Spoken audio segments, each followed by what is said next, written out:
Today I'm going to talk about the role of ethnographers and ethnographies.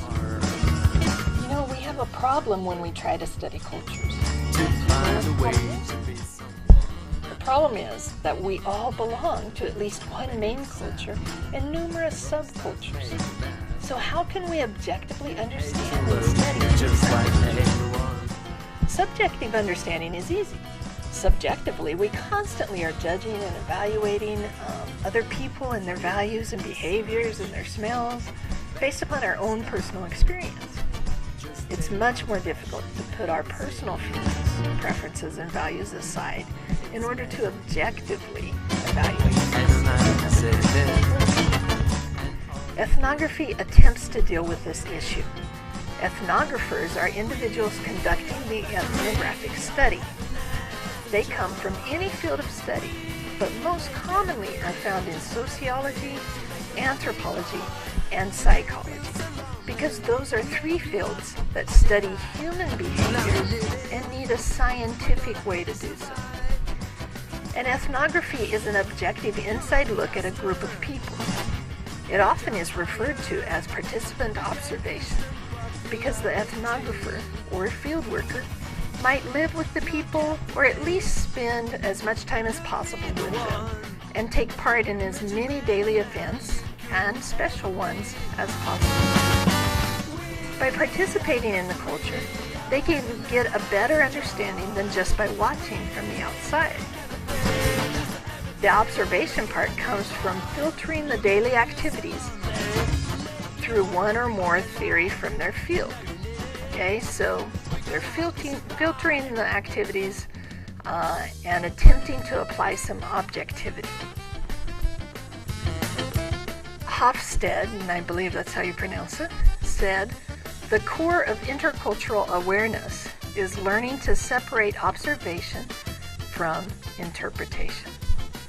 It's such a natural process to observe something and make a conclusion/interpretation about what we have observed. Think back to the images in the Module 1 lesson. When you saw the pictures, your mind probably automatically applied an interpretation that fits your personal experience. For example, I grew up in a farming community, so I interpreted the first picture as the planting of seeds, and it never even occurred to me that it was a man attacking a woman violently. My interpretation of the second picture was a sales presentation.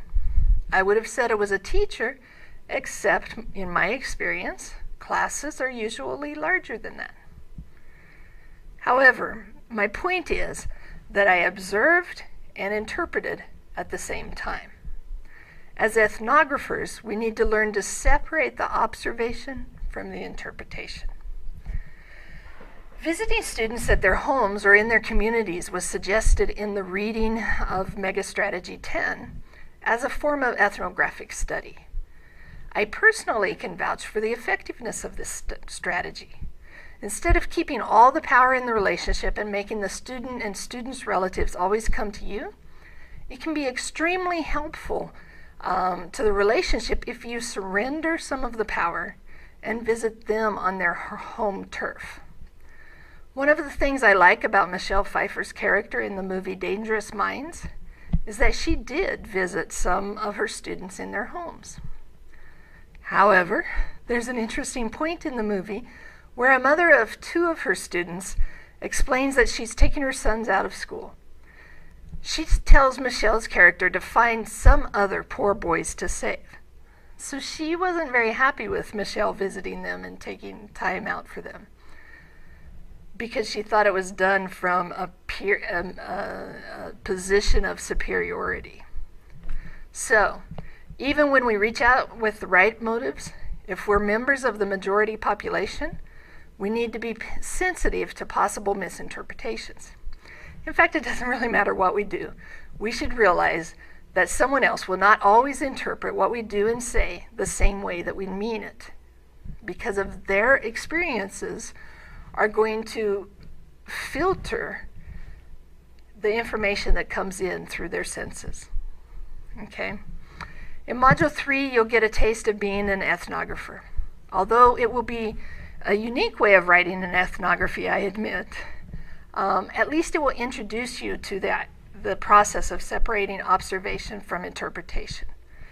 And ethnography describes what is observed and attempts to interpret what is observed through the eyes of the cultural insider. So it's interpreted the way that culture would interpret themselves, instead of applying an outside viewpoint, an outside cultural interpretation, if that makes sense. So it's a challenge, but I think you'll be up to it. Thank you.